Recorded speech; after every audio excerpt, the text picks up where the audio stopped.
പ്ലെയിനുകൾ എങ്ങനെയാണ് പ്ലെയിനുകൾ കൂട്ടിമുട്ടോ? ഇപ്പോൾ എന്തെങ്കിലും സാഹചര്യം വന്നു കഴിഞ്ഞാൽ അങ്ങനെ കൂട്ടിമുട്ടാൻ ചാൻസ് ഉണ്ടോ? ഓക്കെ, നല്ല ക്വസ്റ്റ്യൻ. എല്ലാവരുടെയും സംശയമാണ് അല്ലേ? ഈ ഫ്ലൈറ്റുകൾ എന്ന് പറയുന്നത് നോർമലി ഞാൻ ഈ ഹൈവേയുടെ കാര്യം പറഞ്ഞല്ലോ. ഈ ഹൈവേയിലൂടെ തന്നെയാണ് എല്ലാ ഫ്ലൈറ്റുകളും അങ്ങോട്ട് കൊണ്ടുപോകുന്നത്. 090 പോകുന്ന ഫ്ലൈറ്റ് ഉണ്ടാവും, തിരിച്ചു വരുന്ന ഫ്ലൈറ്റുകൾ ഉണ്ടാവും. പക്ഷെ നോർമലി ഞങ്ങൾ പറയാം, അതായത് ഇപ്പോൾ ഞാൻ ഈ ഡിഗ്രി ഡയറക്ഷൻ പറഞ്ഞല്ലോ. ഓക്കെ, ഈ 0 to 360 ഡിഗ്രി ഡയറക്ഷൻ പറഞ്ഞില്ലേ? അപ്പോ നോർത്ത് ഭാഗത്തേക്ക് പോകുന്ന, അതായത് 0 to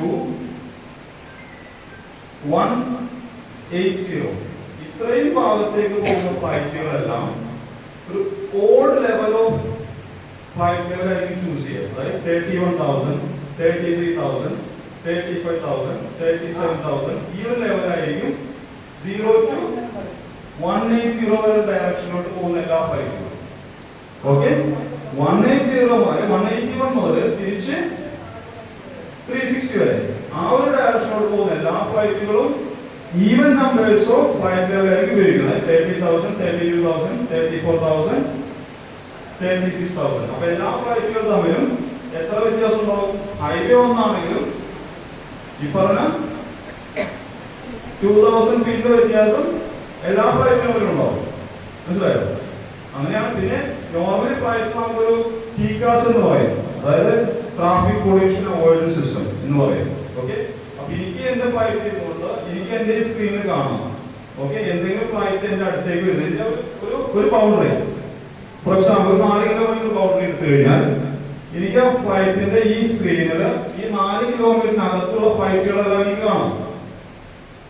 ആ ഫ്ലൈറ്റ് ക്ലൈംബ് ചെയ്യണോ ഡിസെൻഡ് ചെയ്യണോ എന്റെ ലെവലിൽ തന്നെയാണോ എന്നെല്ലാം എനിക്കത് കാണാം.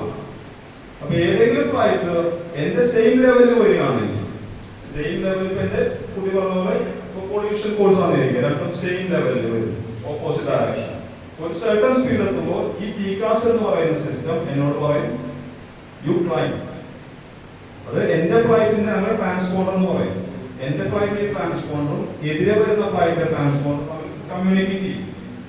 ഓക്കെ, സംസാരിക്കാൻ അങ്ങോട്ടും. ഈ എന്റെ ട്രാൻസ്പോണ്ടർ എന്നോട് പറയും യു ക്ലൈംബ്. അപ്പൊ ആ ഫ്ലൈറ്റ് ട്രാൻസ്പോണ്ടർ അടുത്ത പൈലോട്ട് യു ഡിസൈഡ്.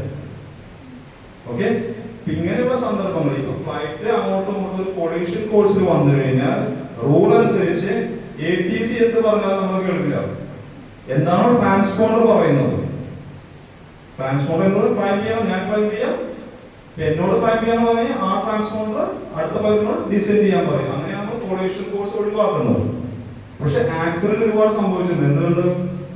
ഇപ്പോ ഒരു ആക്സിഡന്റ് എനിക്കറിയാം, ഒരു സ്വിറ്റ്സർലൻഡ് നടന്നത്. ഒരു റഷ്യൻ ഫ്ലൈറ്റും ഒരു സ്വിസ് എയർവേസിന്റെ ഫ്ലൈറ്റും. ഒരു പൈലറ്റ് എന്ത് ചെയ്തു? ട്രാൻസ്പോണ്ടർ പറഞ്ഞു കേട്ടു. പക്ഷെ മറ്റേ പൈലറ്റോ ATC പറഞ്ഞു കേട്ടു.